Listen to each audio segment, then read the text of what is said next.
Traditional salad macaroni.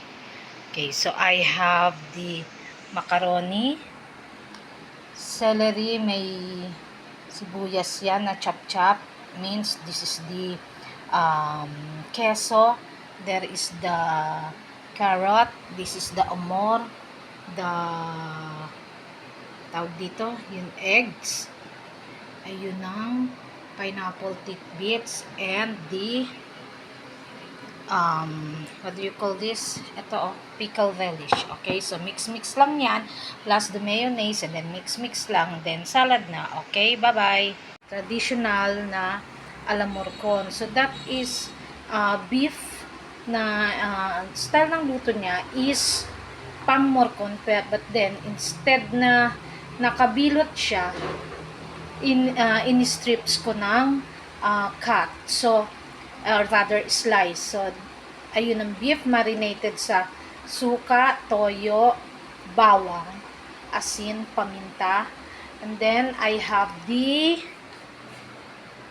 longganisa in cheek, and I put some carrots, then later the reno, and the walang whole pickle, so mixed pickle relish na lang ulit ang ilalagay ko. Okay?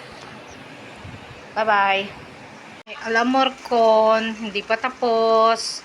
Mamaya-maya pa. Okay, the finished product.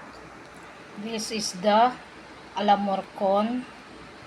Here is the queso de bola. The excelente hamon. Okay, the pasta, tuna pasta. Okay, ito yung slice ng tawag dito, slice ng braso.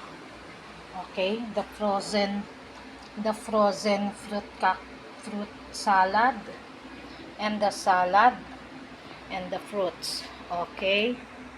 Okay, so this is it.